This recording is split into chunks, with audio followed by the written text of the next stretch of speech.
Okay, I'm going to continue the part two of my answer to uh,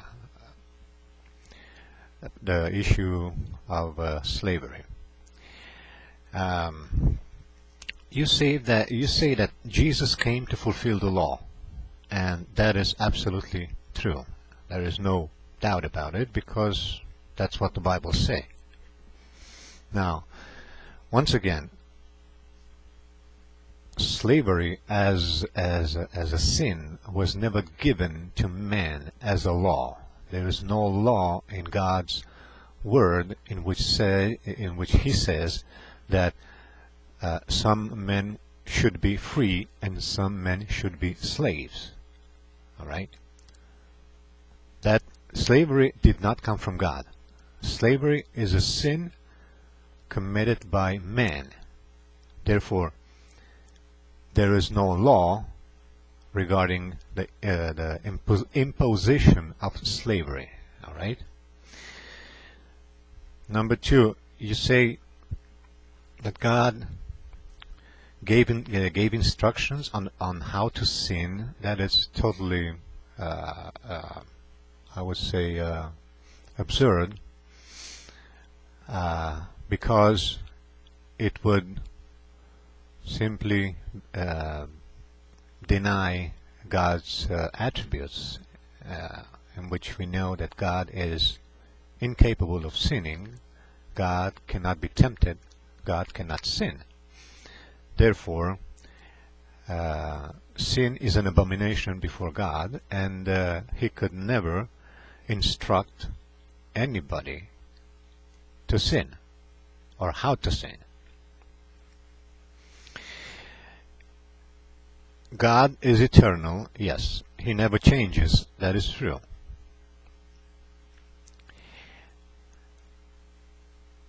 And because of that, as I said before, there is no change in who God was, who God is, and who God will be. All right? So, based on that premise, I will say that those issues that are present in the Old Testament that were changed or reversed in the New Testament, and furthermore in the culture that we live today, have nothing to do with God's being the same yesterday, today, and forevermore. What was sin the first time that Eve disobeyed God is still sin today. What was sin 4,000 years ago is still sin today. Rape is sin, murder is sin,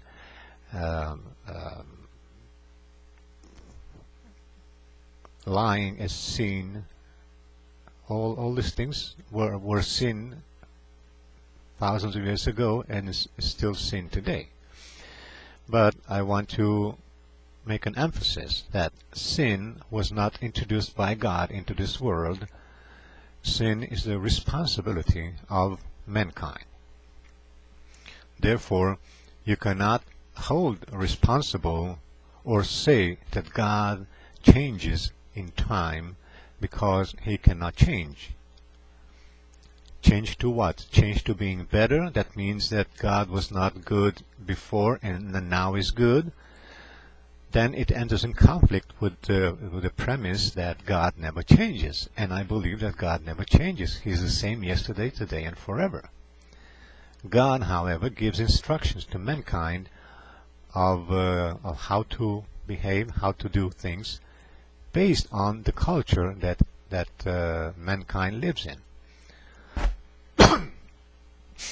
For instance, there would be no reason to give any instructions regarding slavery today, because technically there is no slavery in the world, although there is still practice in some parts. But again, it's still part of the sinful nature of mankind.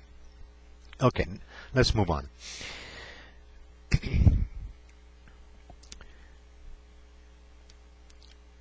Slavery was not voluntary. With that, I agree. no slave was ever attracted to the idea of being a slave and being the possession of somebody else as being abused by anybody else. And I agree with that. Slave is not a voluntary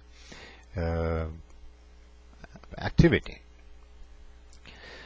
But to say that God gave instructions of how to beat slaves to death, now that is a little pushing too far.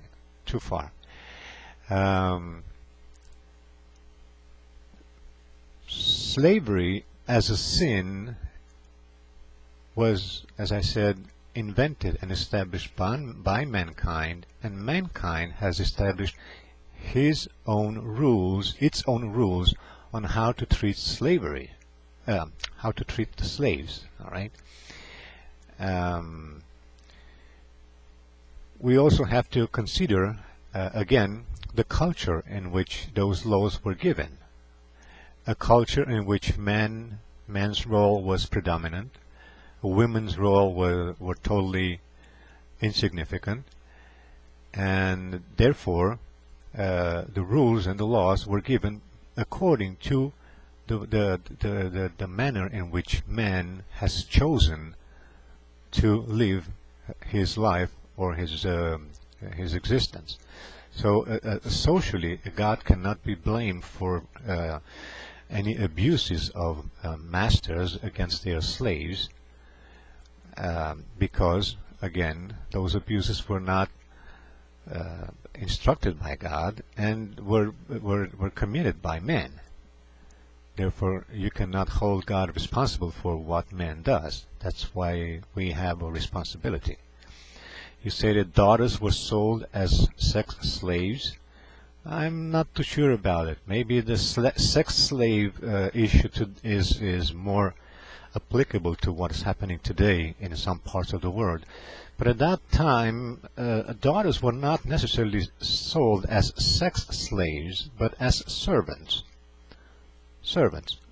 If that included sexual abuse or molestation or even rape, that I don't deny it. It may.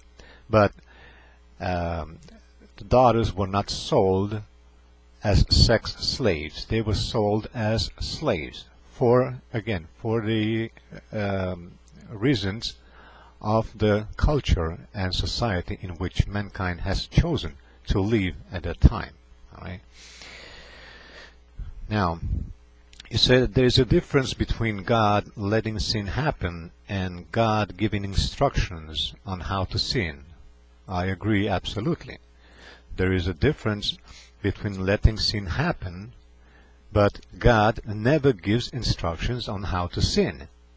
Therefore, that premise is also wrong. Why does God let sin happen? Because of his choice. He could have stopped sin when it first happened and could have started all over again. For reasons of his own, he allows sinful mankind to continue existing on this planet. But still, he has provided a way through which the sins of this world can be taken care of and eliminated, namely through Jesus Christ, through the sacrifice of Jesus Christ on the cross. So yes, God let sin happen, but he's not giving instructions on how to sin. That is totally inconsistent with God's nature. I'm not sure if I answered to all the concerns. I think the time is running out, so I'll have to leave it there for now.